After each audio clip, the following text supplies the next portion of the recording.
John, we're talking about Arkansas Governor Asa Hutchinson. Why is he looking to reverse this mask ban that he originally signed?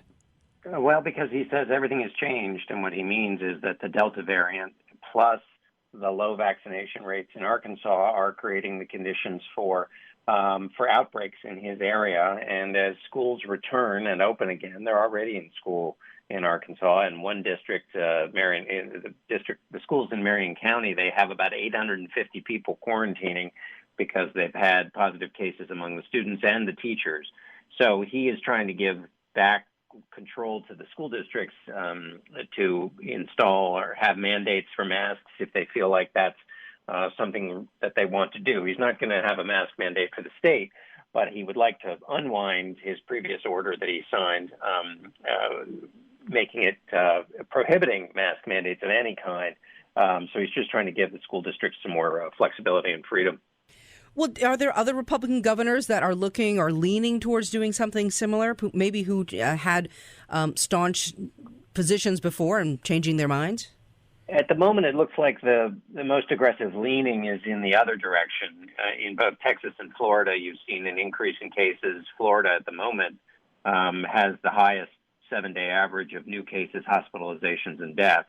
And yet the Governor DeSantis is not only signed an order prohibiting mask mandates of any kind in the state, but he's fighting with any school district that are trying to have masking in their schools. So a version of that is happening in Texas, where unlike in, say, Arkansas, where they at least can track and trace and notify parents that there are COVID cases in their kids' schools, they're not doing that in Texas. So we may have a condition where when school reopens, they may not know the nature of the Delta variant and how much it's moving in and out of the schools. And remember, of course, this is all important because not only has so much schooling been lost and students are behind from having to go to class at home, but they are also, those under 12 years old don't have a vaccine available to them and probably won't till the middle of the winter. So they are particularly vulnerable in this highly virulent Delta phase. John, Hutchinson is term limited, so he really doesn't have much to lose one way or the other by doing this, does he? You might exactly put your finger on that to describe the difference between Hutchinson in Arkansas and DeSantis and Abbott in Florida and Texas.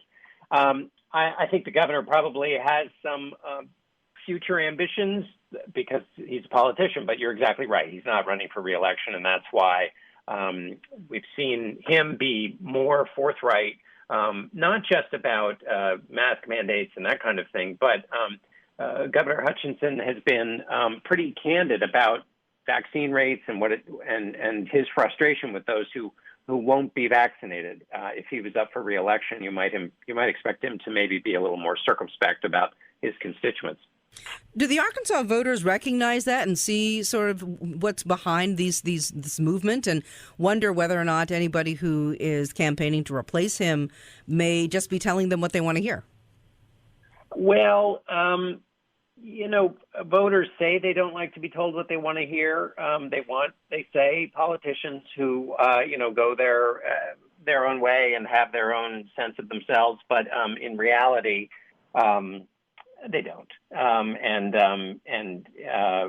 So I think in this case, particularly when you're looking at various parties, you tend to have candidates who stay pretty much telling the voters what they want to hear during elections. One thing that will be interesting is where we are when we get to 2022 in the voting, what the kind of ultimate conclusion is about this central question of how much should government at the state and local level, but also in the federal level, be involved in trying to encourage people to do things that have clearly been shown to be in the public good.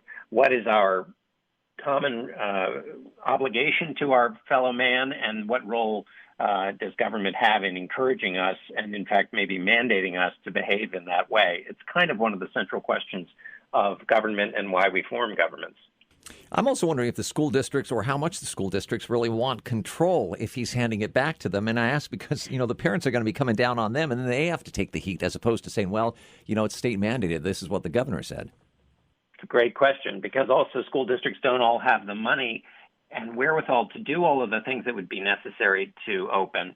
And then what I'm talking about there is, if you decide to test and trace, I interviewed the head of the Marietta School District in Georgia about all of this some months ago, and what was involved in testing and tracing and notifying parents was an extraordinary operation, and that requires staffing and money and time and patience.